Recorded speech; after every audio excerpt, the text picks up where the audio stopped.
¿Estamos? Bien. Bueno, entonces, la fenomenología del espíritu entonces va a ser un desarrollo inmanente a la totalidad, a esta totalidad que supone es el tiempo, ¿no? Que va a ser una suerte de futuro formado a partir de un conocimiento pasado. Ese conocimiento pasado, el único que lo ha inscrito como tal para que devenga ese futuro, que es el saber absoluto, el único que lo ha sabido es Hegel, y nos da cuenta de ello, ¿no? Entonces, no es algo simple, devenido, producido, sino un traspasar que inscribe momentos acaecidos y, ¿por qué no también conquistados? ¿No? Que van a ser las diferentes figuras, lo que la conciencia va conquistando, de alguna manera. Bueno, entonces, esta constancia del traspaso va a poner de manifiesto la dialéctica o la lógica, de la cual les hablé anteriormente, que va a articular esta noción del Aufhebung, ¿no? Que ya no les terminé de decir. La Aufhebung es la negación de la negación, que supone suprimir, conservar y también levantar, ¿no? Es decir, que hay algo que se niega, pero que a la vez se conserva y permite el paso a otra cosa. Esa es la Aufhebung. Entonces va a poner de manifiesto, cada traspaso pone de manifiesto la forma dialéctica o la lógica dialéctica de una totalidad que articula el todo en diferentes determinaciones y tal. Entonces hay un autor que se llama Gadamer, que tiene un libro sobre Hegel, muy chiquito, medio complicadón, y dice, la verdad en Hegel es la constancia de lo que desaparece, ¿no? Como algo que se mueve. Es lo constante que deviene otro de sí. Esa es la verdad en Hegel. Es hermosa. Entonces, el movimiento de la conciencia en la fenomenología va a expresar la totalidad en un automovimiento del espíritu. O sea, el que se mueve ahí en el trasfondo es el espíritu, por medio del cual va a producir el espíritu su propio saber. O sea, el que sabe es el espíritu, no la conciencia. Él se va a saber como resultado de su propia producción. Por eso les decía, hay un sujeto en el prefacio que se divide a sí mismo como objeto para tratar de conocerse, y lo que va a encontrar al final es que él se produjo a sí mismo como saber. Y esa lógica Lacan la toma. A los que les interese Lacan lo sabrán más adelante, si siguen leyendo. Entonces, el espíritu se va a saber como resultado de su propia producción en la realización efectiva de este desarrollo que propone Hegel. Entonces, lo que va a ser la fenomenología, es decir, no hay una verdad dada de antemano, sino más bien hay un camino a transitar para encontrar esa verdad. Esa verdad que es, digamos, que deviene otra de sí misma y que descansa y que goza en el saber que se produce a sí mismo o el espíritu. Bueno, entonces la fenomenología va a recorrer todo este camino y va a exponer su génesis. ¿Sí? ¿A partir de qué? A partir de la certeza sensible, ¿no? Bueno, como les decía, el saber aparece acompasando las distintas figuras y el despliegue de la exposición de ese saber va a ser un camino angustiante, va a ser un camino desesperado, va a ser la desgracia de la conciencia, ¿no? Hegel era un hombre muy sensible, a diferencia de Kant, que se dice que eran, ¿cómo se dice? Bueno, que no garchaba, digamos. A diferencia de Kant, Hegel la reponía, era un hombre muy sensible, y estaba muy preocupado, ¿no? Por la angustia, por la división del sujeto consigo mismo, ¿no? Así que, bueno, era un hombre más sensible. Entonces, este saber, que es el camino de la desesperación, es el camino en que la conciencia va a distinguir algo de sí misma, ¿no? Como les decía, en esta diferencia hay algo que se determina. Va a distinguir algo de sí misma que va a ser el objeto con el que ella misma se relaciona. Ese objeto, que es una desdoblamiento o un objeto duplicado, que va a ser el... ¿Y por qué duplicado? Esto que preguntabas, Micaela. Entre el yo y el objeto. O sea, va a ser al mismo tiempo yo y va a ser al mismo tiempo objeto. Piensen, para que lo entiendan un poco, piensen en Lacan. En el seminario 1 dice, para el sujeto, el yo es el otro. Entonces, el yo es al mismo, incluso Freud lo decía, ¿no? En el narcisismo, ¿qué es? Es un yo, que es un yo y es un objeto, ¿no? Entonces, va a distinguir algo de sí misma que va a ser un objeto con el que ella misma se relaciona y del cual al final se va a dar cuenta que lo que produce el saber de ese objeto es ella misma, ¿no? Entonces, este relacionarse de la conciencia con algo es el saber en el cual ese algo, ese objeto, es sabido. Entonces, fíjense la diferencia, porque Kant hablaba de conocimiento, de razón, mientras que Hegel va a hablar de saber. No es lo mismo. Uno podría pensar, yo la verdad que no lo he pensado, cuál es la diferencia puntual para esos autores, pero nosotros podríamos pensar que no es lo mismo saber que conocer, ¿no? Porque el saber supone... Bueno, se los dejo ahí en el tintero, a ver si lo pueden desarrollar en el parcial. ¿Cuál es la diferencia entre el saber y el conocer? ¿No? Bueno, entonces, el objeto va a ser puesto en sí, y ahí está el desdoblamiento, porque el objeto es puesto en sí por fuera del saber. Entonces, la verdad va a designar al todo del en sí mismo, del saber, que se tiene que saber a sí mismo, en ese objeto que en principio está puesto por fuera. Parece trabalenguas, ¿no? O sea, hay un objeto puesto por fuera que sobre ese objeto que se pone por fuera se tiene que conquistar el saber en sí mismo y para sí mismo. Digámoslo así, ¿no?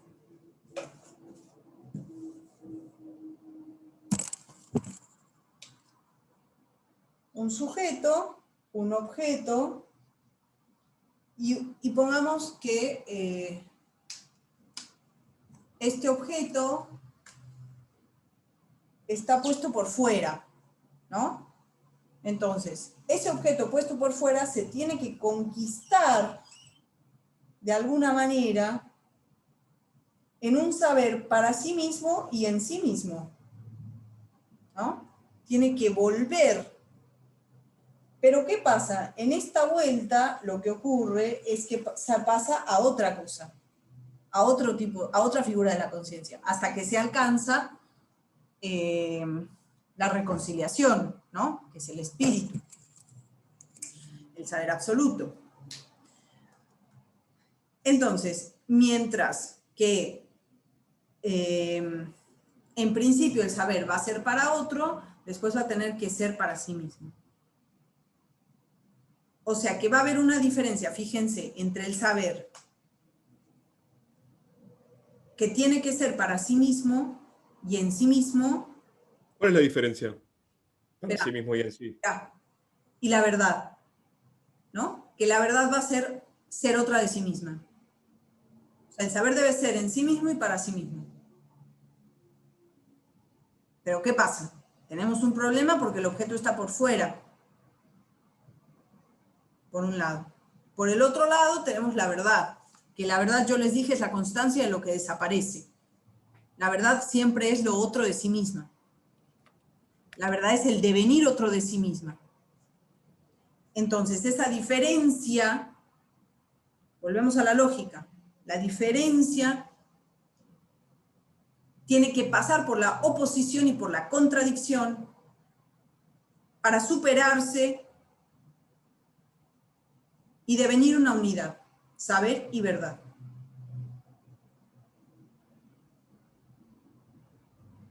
Ahora sí, Darío, vos preguntabas diferencia entre para sí y en sí. Sí. Bueno, el en sí es lo más inmediato. Digamos, hay un en sí mismo que tiene que ser negado para que eso pueda ser para sí mismo. Hay un en sí, una negación de ese en sí y posteriormente un para sí. Es otra manera de hablar de la eufebu. Primero siempre tiene que venir en sí, esa negación. Claro, el en sí sería lo que hablamos anteriormente como la identidad, digamos. Okay. No podés saber para sí mismo si no viste todavía el en sí mismo. No, más bien tenés que negar el en sí mismo para poder, Bueno, para que haya un para sí mismo. ok. Entonces, el espíritu, como les decía anteriormente, va a ser la fuerza motriz del contenido de la fenomenología del espíritu, que no se va a restringir al saber que aparece en la figura de cada conciencia. El espíritu es el saberse absoluto. No se confunde con la conciencia. Se eleva por encima de la conciencia. El espíritu es el libre ser consigo mismo, de la totalidad. ¿No? Es el final de la historia.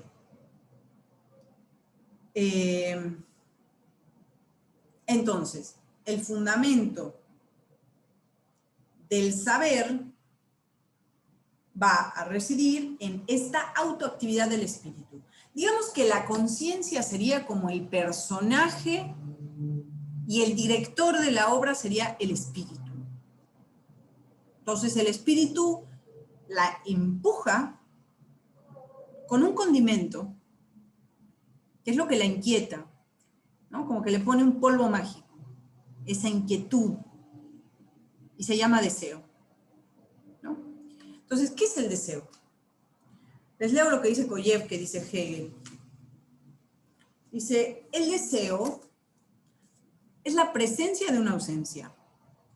Koyev, no Lacan. El deseo es la presencia de una ausencia.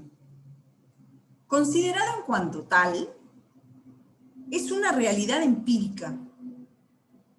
Entonces, fíjense cómo Hegel también va a hablar de la experiencia. Por eso se va a decir después fenomenología, porque no es que va a decir hay algo independiente de la experiencia. Es preciso que la conciencia pase por esta experiencia, ¿no? No es kantiano. Toma Kant como fundamento, pero se separa absolutamente de él. Entonces, considerado en cuanto tal, o sea, el deseo, es una realidad empírica. No existe de manera positiva en el presente natural, o sea, natural dado de antemano, ¿no? Porque Hegel lo que va a hacer es negar la naturalidad del objeto con el deseo. O sea, la conciencia se satisface a sí misma, pero no a partir de satisfacer, lo dice creo que Hegel en la parte que ustedes tienen para leer, no es que tomo agua y listo, me satisfago el deseo. Dice, ese deseo se llama Begird. Después se los escribo cuando llegue a eso. Pero en realidad dice, es un deseo que lo que se desea es el deseo en cuanto tal. Es decir, dicho en términos de Koyev, lo que se desea no es que el otro me, ¿cómo se llama esta palabra? Digo, que me reconozca. No deseo que el otro me reconozca. Lo que deseo es devenir el valor deseado por el deseo del otro, ¿no? Mucho más, hay que dar muchas vueltas más. Entonces, no existe de manera positiva en el presente natural. El deseo es una cavidad o un agujero en el espacio, un vacío. Bueno, en fin, ¿no? Entonces, realizar el deseo, no es pues realizar nada, porque es un vacío, ¿no? Bueno, les diría hasta ahí, ¿no? Entonces dice, la realidad del deseo procede de la negación de la realidad dada. O sea, de lo dado de antemano. El sujeto se niega a sí mismo para devenir otro de sí. En ese devenir encontramos la verdad, pero el empuje de eso es el agujero en el espacio, que va a ser el deseo. Todo esto comandado por la fuerza del espíritu, ¿no? Bueno, entonces,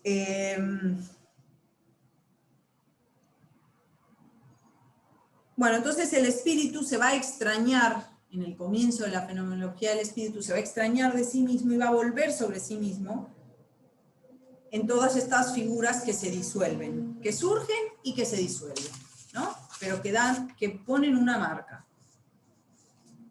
Entonces, en cada figura la conciencia va a experimentar una realidad determinada. Y cada nueva figura es el surgimiento de, digamos, va a haber un desprendimiento y una superación de la anterior. De donde la totalidad ya está ahí, digamos, ya está ahí el espíritu. No es que se llega a eso, sino que ya está y además se llega. Bueno, entonces, hay una negatividad que es el principio de ese automovimiento. Esa negatividad bien se puede llamar deseo y es lo que encausa el contenido de la fenomenología del espíritu. Ahí la conciencia entonces se va a contraponer a sí misma, se va a realizar enfrentándose consigo misma y produciéndose en esa oposición en contra de sí misma, digamos, para poder superarse así, ¿no? Entonces, hay un saber, pero también hay un despojo del saber sobre sí misma para que haya posibilidad de movimiento.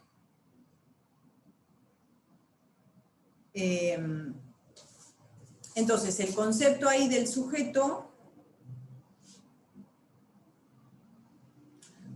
como empezó la fenomenología del espíritu, el concepto del sujeto va a devenir otro consigo mismo a partir del despliegue de la sustancia. O sea, les estoy diciendo lo mismo con otras palabras. Bien. Bueno, entonces, ¿dónde está? Por ejemplo, ¿no? Fíjense.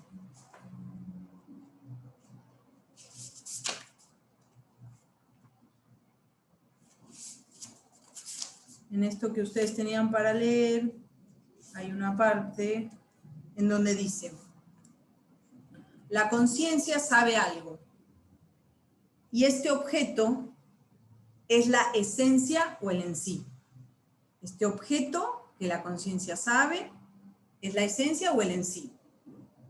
Pero este objeto es también el en sí para la conciencia. Con lo que aparece la ambigüedad de este algo verdadero. O sea, la conciencia sabe algo, pero eso que cree saber también es algo en sí para sí. Vemos que la conciencia tiene ahora dos objetos. Uno es el primer en sí, lo que sabe. Y otro es el ser para ella de este en sí. O sea, uno es el objeto y el otro es el ser para ella de este en sí. Y dice, el segundo solo parece ser la reflexión de la conciencia en sí misma. una representación no de un objeto, sino solo de su saber de aquel primero. Entonces tienen el saber, ese es el desdoblamiento. Tienen el saber y el objeto. ¿Cuál es el chiste? Que ese saber y ese objeto conformen una unidad y se produzca como un saber para sí mismo. Eso se da en el capítulo 8. Ahora no se da. Ahora tenemos eso. La conciencia desgraciada. Duplicada en el objeto y el saber para sí. ¿Eso se duplica para quién? ¿Desde el punto de vista de quién? Desde el punto de vista de la autoconciencia. Si ustedes ponen ahí a la conciencia, personaje, conciencia pura o certeza sensible, no se vive a sí mismo como duplicado. ¿Se sigue esto? Es muy complejo. Bien, entonces al principio la conciencia cree que mediante los sentidos va a captar la totalidad del objeto. Eso sería la certeza sensible, describiendo sus cualidades. Creo que esto se relaciona con el análisis en sí mismo, ¿no? Que sí, obvio que sí. Yo a veces tengo sesión de análisis y me siento adentro de la fenomenología del espíritu. Bueno, no sé qué diría mi analista de esta frase igual, pero bueno, entonces, al principio la conciencia cree, como les decía, certeza sensible. Si dice blanco es proposición al negro, no sé qué tanto. Bueno, fíjate, hoy, bueno, no, después les cuento, hoy no me puedo ir por las ramas, si no, no termino la clase. Entonces, si dice blanco es por oposición al negro, ¿no? Al principio la conciencia cree que por medio de sus cualidades va a conocer al objeto. Obviamente esto es una apelación a Kant, que decía que la esencia es el conjunto de predicados plausibles de atribuir a un sujeto, ¿no? Entonces Hegel hace la historia de la experiencia de la conciencia tomando a filósofos anteriores. Este aquí, que no toma a la filosofía medieval, y este aquí, que yo la estoy estudiando y me doy cuenta que la lógica es muy similar, Todo a partir del concepto de Dios, pero bueno, eso es otra cosa. Es mi tesis doctoral, digamos. Bueno, entonces, posteriormente la conciencia comienza el juego dialéctico con este objeto, o sea, todo lo que les dije de la lógica dialéctica, que ya notaron, identidad, diferencia, oposición, contradicción, en principio dividiéndose a sí misma, ¿no? Y es un conocimiento del objeto o en el objeto, que va a llamarse entendimiento. Que va a decir Hegel, esto les estoy contando antes de la autoconciencia, ¿no? El entendimiento sería un conocimiento en el objeto, que va a abstraer y fijar al objeto, pero no es un saber sobre sí mismo, el entendimiento. Entonces, lo que va a encontrar la conciencia explicando al objeto es que no se va a poder saber a sí misma desde el entendimiento, desde la conciencia, porque no es autoconciencia, es conciencia. Entonces, el sujeto creía que el objeto estaba atrás de un telón, y lo que va a encontrar al final es que ese objeto es sí mismo. No sin una cuota alta de angustia, o de dolor, o de desvalimiento, no sé cómo lo tengan traducido ustedes. O sea, el sujeto estaba en un interior y el objeto lo pone en un exterior. A partir de un juego dialéctico, exterior e interior dejan de estar separados. Por eso les decía, la lógica lacaniana es hegeliana también. Entonces, bueno, con la autoconciencia, dice Hegel, entramos en el ámbito, o en el reino, perdón, propio de la verdad. Eso lo van a tener en este capítulo que tienen para leer. Se entra en el mundo del organismo viviente. Eso no lo entiendo, la verdad.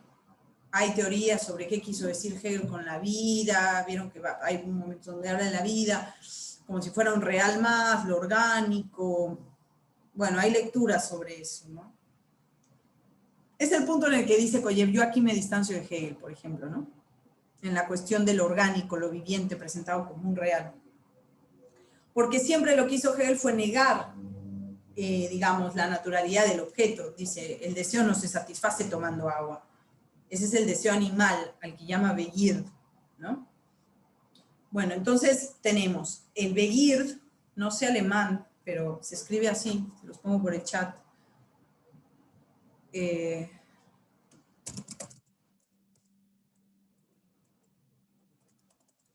Y tenemos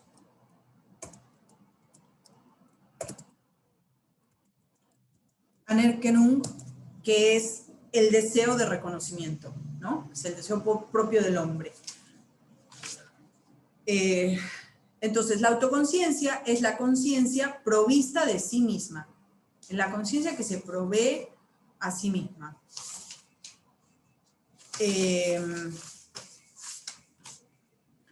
El sí mismo va a introducir una reflexión, pero no una reflexión psicológica, una reflexión, una flexión sobre mí mismo, pasando por un otro. Me niego a mí mismo, devengo otro, y ese otro lo vuelvo a negar para volver sobre mí mismo.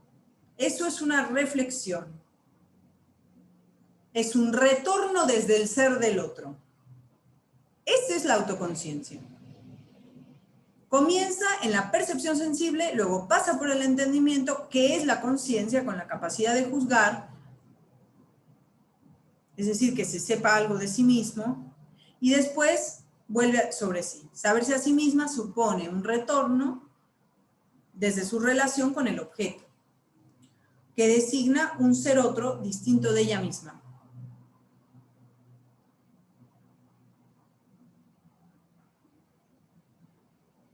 Entonces, piénsenlo en un análisis, ¿no? Ya que Micaela traía a coto esto. La posición de un sujeto en cuanto a, al amor, por ejemplo, ¿no? Supongamos que ese es el objeto. Ponemos en el objeto la posición que se tiene en el amor. Entonces, cuando el sujeto se entera de esa posición y vuelve sobre sí mismo, necesariamente hay algo que se modifica. Cuando los pacientes a mí siempre me preguntan, ¿no? ¿Y cómo lo cambio? Bueno, yo ahí tengo ganas de, no sé, sacar una pistola de agua y dispararles, ¿no? Que se mojen un poco. Pero digo, esa es la cuestión, que cuando hay un saldo de saber, el cambio viene por añadidura, ¿no? Entonces, el objeto tiene una doble acepción que va a ser esta que vimos, ¿no? La certeza sensible y la percepción que se tiene de ese objeto, ¿no? La percepción que se tiene de ese objeto ya va a ser la negación de la certeza sensible, de eso que la certeza sensible es lo inmediato. Entonces tenemos lo inmediato del objeto, lo que se percibe del objeto, que es la negación de eso anterior, y por el otro lado, el objeto que es ella misma, que es el yo. Y que ahí, en esta dualidad, se va a presentar su verdadera esencia. Ella tiene que conquistar su unidad, pero no lo va a poder hacer en esta determinación que es la autoconciencia. Entonces, guarda en el sí mismo de sí una diferencia que pretende superar la unidad consigo misma, ¿no? Por eso la llama conciencia desgraciada. Ahora, la conciencia desgraciada no es solamente una figura de la fenomenología, sino que la conciencia siempre va a ser desgraciada hasta que no se encuentre consigo misma en el saber absoluto. Entonces, la diferencia arraigada en esta unidad, ¿no? Va a suponer el desdoblamiento en el interior de esta autoconciencia. Que, bueno, ya ese desdoblamiento estaba presente, o sea, ese desdoblamiento está desde el inicio, ¿sí? Pero bueno, acá se va a jugar en esto que hablamos, del objeto y el saber. Bueno, entonces, este desdoblamiento obviamente va a afectar su unidad, Y el causante de esa división, como les dije anteriormente, va a ser el deseo. El poder negativo de ese deseo que la pone en movimiento en pos de alcanzar su unidad. Y ahí uno podría decir, bueno, en ese punto Lacan no sigue a Hegel, porque el deseo nunca le va a permitir al sujeto alcanzar su unidad, ¿no? O más bien quizás ahí Hegel se olvida de sí mismo, ¿no? Porque finalmente cuando llega al saber absoluto, el movimiento dialéctico se detiene, ¿no? Entonces, bueno, es paradojal. El deseo, pues, va a tener que ver con la tendencia en virtud de la cual la autoconciencia supera la inmediatez de lo viviente, de lo natural, de lo dado de antemano, y se arranca de esa inmediatez de su sí mismo, procurándose a sí misma lo inmutable, lo universal, el ser que es idéntico al pensamiento en Parménides, piensen en eso, ¿no? Y quiere devenir uno con quiere devenir uno con lo inmutable. Entonces el deseo va a proporcionar esta inquietud a la autoconciencia para alcanzar la igualdad consigo misma, pero bueno, ya sabemos, no lo va a lograr, y van a encontrar también otra cosa que va a ser la independencia del objeto, ¿no? Ella, independizándose del objeto, negándolo, va a querer afirmarse a sí misma. Aquí entramos un poco en la dialéctica del amo y el esclavo, ¿sí? Negando al objeto, que es la otra autoconciencia, va a querer afirmarse a sí misma. De este modo, no va a lograr la satisfacción, el goce, el genús. ¿Por qué? Porque la satisfacción se ha obtenido mediante la superación de ese otro, digamos, el momento en el que el amo conquista al esclavo, pero lo niega. Entonces, en su actitud negativa, lo reproduce también como independiente y se reproduce el desdoblamiento de sí misma. Entonces se enfrenta con que no puede ser una unidad, negando a la otra autoconciencia. Porque cuando la niega, cree alcanzar el goce, el disfrute, pero negada deja de ser autoconciencia. Y la conciencia solo se satisface a partir de otra autoconciencia. Pero si la niega ya no es autoconciencia, deviene esclavo. En tanto tal ya no le puede permitir alcanzar esa satisfacción, ese goce. Bueno, entonces, como les decía, ahí el objeto del deseo es lo deseable en cuanto tal, ¿no? La autoconciencia se va a alejar del apetito sensible a partir del deseo. Este deseo va a poner en jaque la certeza de sí mismo. No puedo alcanzar una satisfacción a partir de mí mismo. Preciso es que me divida en cuanto a otro.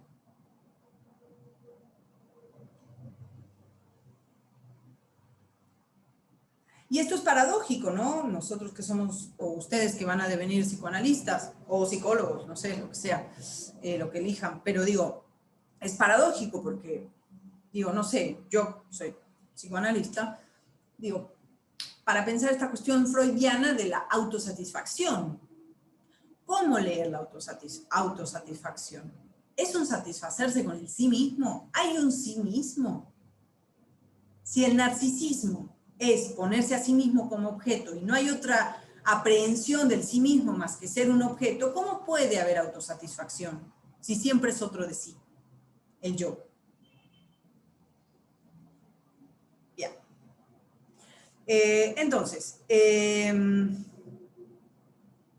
Bueno, entonces en la pretendida satisfacción de sí misma se encuentra con el deseo como testimonio de la pérdida de su sí misma, ¿no? Y el deseo va a instaurar ahí la diferencia absoluta, o la fuerza negatriz, como vimos en Koyev. Lo otro de sí mismo es para la autoconciencia el yo puro, que va a ser lo general simple. Dicho en otros términos, el esclavo. Y esa diferencia para el amo, desde el punto de vista del amo, como niega a la otra autoconciencia, va a ser una diferencia vacía, desde el punto de vista del amo. Entonces, la autoconciencia debe superar esa diferencia vacía que ha negado al otro, o sea, al esclavo. Debe superarla para procurar su independencia, pero no le va a ser posible. A menos que franquee el objeto que se le presenta como una vida independiente, o sea, al esclavo. Bueno, y en esta búsqueda de la unidad de sí misma, negando al otro, a la vida independiente, ganaría, digamos, su certeza, pero como está negando otra vida independiente, no puede afirmarse a sí misma. Porque, digamos que se queda en el punto de la lógica hegeliana que vimos, se queda en el punto de la oposición, no va a la contradicción, no pasa a la eufebo.